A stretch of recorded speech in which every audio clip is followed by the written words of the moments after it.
प्रभु तेरी वाणी जीवन की रोटी, नैनों की ज्योति अंधेरा मिटाती।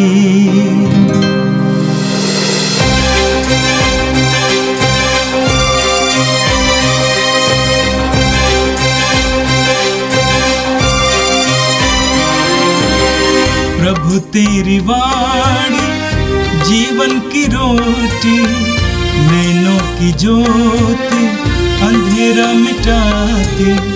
प्रभु तेरी वाणी जीवन की रोटी, नैनों की ज्योति अंधेरा मिटाती। वाणी वाणी वाणी वाणी वाणी पवित्र है, शाश्वत है, जीवन का मन्ना है। 16 दिसंबर मंगलवार। पहला पाठ नबी सफन्याह का ग्रंथ, अध्याय 3, वचन संख्याएं 1 से 2 और 9 से 13 तक। उस विद्रोही, दूषित और कठोर हृदय को धिक्कार। उसने ना तो कभी प्रभु की वाणी पर ध्यान दिया और न कभी उसकी चेतावनी ही स्वीकारी। उसने कभी प्रभु पर भरोसा नहीं रखा, वह कभी उसकी शरण में नहीं गया।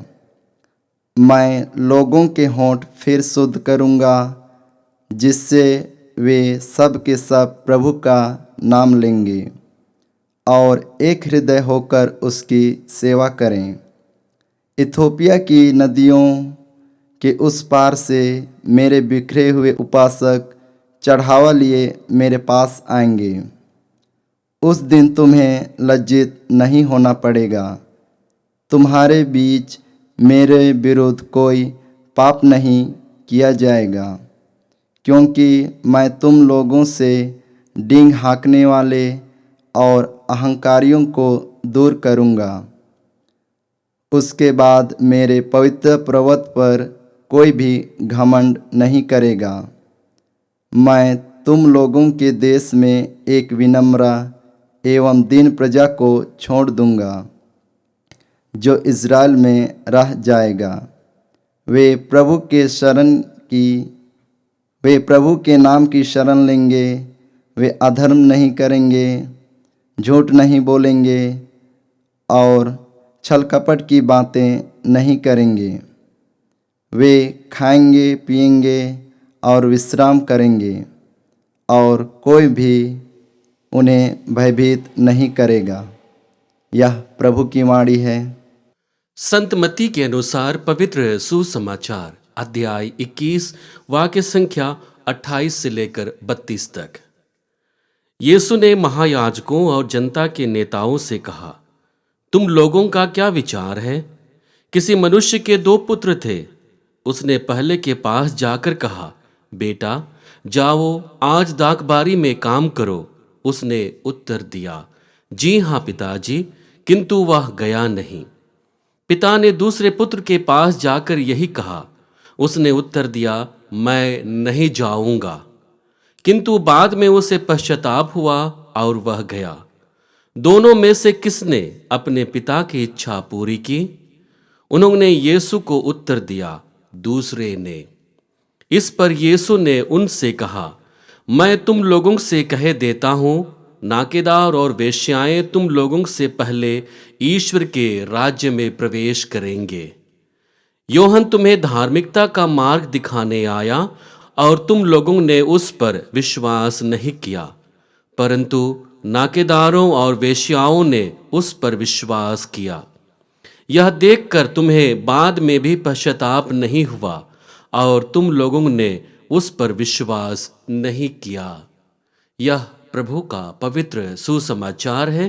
क्रिस्त प्रभु की जय। यीशु में मेरे प्रिय भाई और बहनों, आज का पहला पाठ नबी सफन्याह के ग्रंथ से लिया गया है। हम पहले पाठ में देखते हैं कि नबी सफन्याह नगर को धिक्कारते हुए बहुत ही कड़े शब्दों का प्रयोग करता है। वह कहता है, उस विद्रोही, दूषित और कठोर हृदय नगर को धिक्कार। उसने ना तो कभी प्रभु की वाणी पर ध्यान दिया और न कभी उसकी चेतावनी ही स्वीकारी। उसने कभी प्रभु पर भरोसा नहीं रखा, वह कभी उसकी शरण में नहीं गया। ये धिक्कार के शब्द उस नगर को नहीं बल्कि मानवीय हृदय को प्रकट करता है। यहां पर नबी सफन्याह धिक्कारते हुए मनुष्य के वास्तविक हृदय को जगाते हैं, उसे सचेत करते हैं। वह हृदय जिसने कभी भी ईश्वर की आज्ञा को नहीं माना, वह हृदय जिसने कभी भी ईश्वर पर भरोसा नहीं रखा, वह हृदय जो ईश्वर की शरण में कभी भी गया नहीं, और उसी हृदय को धिक्कारते हैं, उस मनुष्य को धिक्कारते हैं जिन्होंने ईश्वर की वाणी को अनसुना किया है। जब मनुष्य का हृदय ईश्वर की ओर अभिमुख नहीं होता है तो उसका जीवन अंदर से खोखला हो जाता है, वह मात्र दिखावे के लिए रह जाता है, और इसलिए उस मनुष्य का जीवन धिक्कारने के योग्य होता है। और इसी बात को नबी सफन्याह समझाने की कोशिश करता है कि मनुष्य होने के नाते हमें ईश्वर पर श्रद्धा रखना है, ईश्वर पर भरोसा रखना है, ईश्वर के शरण जाना है। यहाँ पर नबी सफन्याह यह बताने की कोशिश करता है कि ईश्वर सदैव अपने लोगों के बीच आना चाहते हैं। ये हमारा स्वभाव, हमारा मनोभाव ही उसे स्थान देता है। हम प्रकाशना ग्रंथ अध्याय 3 वाक्य संख्या 20 में पढ़ते हैं, जहां पर वचन कहता है, मैं द्वार के सामने खड़ा होकर के खटखटाता हूं, जो मेरी आवाज सुनकर द्वार खोलेगा तो मैं उसके यहां आकर उसके साथ भोजन करूंगा और वह मेरे साथ। यह वचन इस बात की ओर इंगित करता है कि ईश्वर सदैव हमारी प्रतीक्षा करता है कि हम कब प्रभु की ओर अभिमुख होकर के प्रभु की आवाज को सुने, प्रभु की बुलाहट को सुने और प्रभु के लिए अपना सर्वस्व बलिदान कर दें। दूसरी महत्वपूर्ण बात है कि विनम्रता में छिपी है हमारे उद्धार की आशा। आज के वचन में हम पढ़ते हैं, उस दिन तुम्हें लज्जित नहीं होना पड़ेगा, तुम्हारे बीच मेरे विरुद्ध कोई पाप नहीं किया जाएगा, क्योंकि मैं तुम लोगों से डींग हाँकने वाले अहंकारियों को दूर करूंगा। मेरे बाद मेरे पवित्र पर्वत पर कोई भी घमंड नहीं करेगा। मैं तुम लोगों के देश में एक विनम्र एवं दीन प्रजा को छोड़ दूंगा। यहां पर नबी सफन्याह इस बात की ओर इंगित करता है कि ईश्वर के राज्य को अपने जीवन में प्राप्त करने के लिए हमें अपने स्वभाव को विनम्र बनाना है। हम संत मत्ती रचित सुसमाचार अध्याय 5 वाक्य संख्या 3 और 4 में पढ़ते हैं, जहां पर प्रभु स्वयं कहते हैं, धन्य है वे जो अपने को दीनहीन समझते हैं, स्वर्ग राज्य उन्हीं का है। धन्य है जो नम्र है, उन्हें प्रतिज्ञादेश प्राप्त होगा। हमारी विनम्रता, हमारे नम्र स्वभाव ही हमें ईश्वर के राज्य को स्वीकार करने के काबिल बनाता है। और वही बात को नबी सफन्याह स्पष्ट करने की कोशिश करता है कि तुम्हारे पाप हैं, तुमने पाप किया है, लेकिन इन सब के बावजूद यदि आप विनम्र होकर के उसे स्वीकारते हो और प्रभु की ओर अभिमुख होते हो, ईश्वर स्वयं तुम्हारे बीच आएंगे। हम संत लूकस रचित सुसमाचार अध्याय 1 वाक्य संख्या 52 और 53 में पढ़ते हैं, जहां पर माता मरियम स्वयं अपने भजन में इसका जिक्र करती है और कहती है, उसने अपना बाहुबल प्रदर्शित किया है, उसने घमंडियों को तितर बितर कर दिया है, उसने शक्तिशालियों को उनके आसनों से गिरा दिया और दीनों को महान बना दिया है। माता मरियम ने स्वयं अपने जीवन में इसके प्रभाव को देखा था, इसके प्रभाव को महसूस किया था कि यदि हम ईश्वर के दृष्टिकोण में अपने को दीन बनाते हैं, ईश्वर हमारे जीवन में आता है। और वही माता मरियम ने अपने जीवन में पाया और उसे भजन के रूप में प्रभु को समर्पित किया, दीन बनने के लिए, ईमानदार बने रहने के लिए। यीशु में मेरे प्रिय भाई और बहनों, आगमन का यह पवित्र काल हमें ईश्वर की ओर अभिमुख होने के लिए प्रेरित करता है। हम ईश्वर की योजना को जाने, उसकी आवाज को पहचाने और विनम्र होकर के अपने जो भी पिछले पाप हैं, पाप में स्वभाव है, उसको परित्याग करके ईश्वर की ओर आगे बढ़ने की कोशिश करते हैं। तब ईश्वर हमारे जीवन में आता है और वह शांति देने की कोशिश करता है। और इसलिए क्रिसमस का जो ये तैयारी है हमारे जीवन को आनंद से परिपूर्ण करने वाला होगा जब हम अपने आप को विनम्र बनाते हैं। आज का सुसमाचार संत मत्ती रचित सुसमाचार अध्याय 21 से लिया गया है, जहां प्रभु यीशु एक दृष्टांत के माध्यम से हमें स्मरण कराने की कोशिश करता है कि ईश्वर की इच्छा केवल हाँ कहने से पूरी नहीं होती है, बल्कि उसे अपने जीवन में आत्मसात करने से होती है। हम देखते हैं कि पिता अपने पहले बेटे के पास जाता है और दागबारी में कार्य करने के लिए कहता है। वह हाँ कहता है लेकिन आज्ञा भंग करता है, वह काम करने के लिए नहीं जाता है।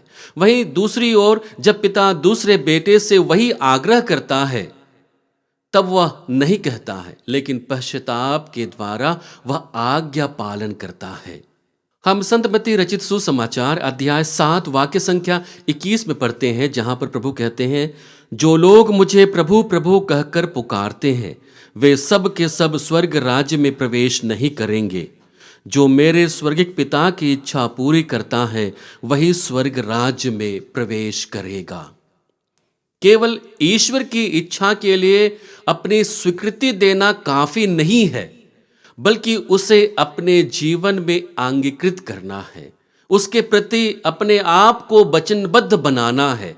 तभी हम ईश्वर की इच्छा को सही मायने में पूरा करते हैं।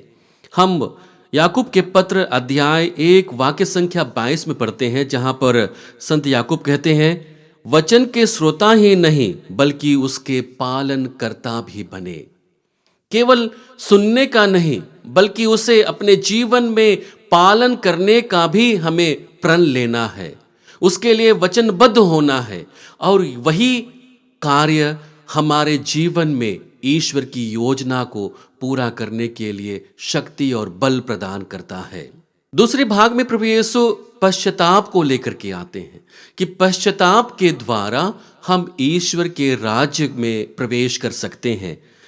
हम वचन में पढ़ते हैं, मैं तुम लोगों से कह देता हूं, नाकेदार और वेश्याएं तुम लोगों से पहले ईश्वर के राज्य में प्रवेश करेंगे।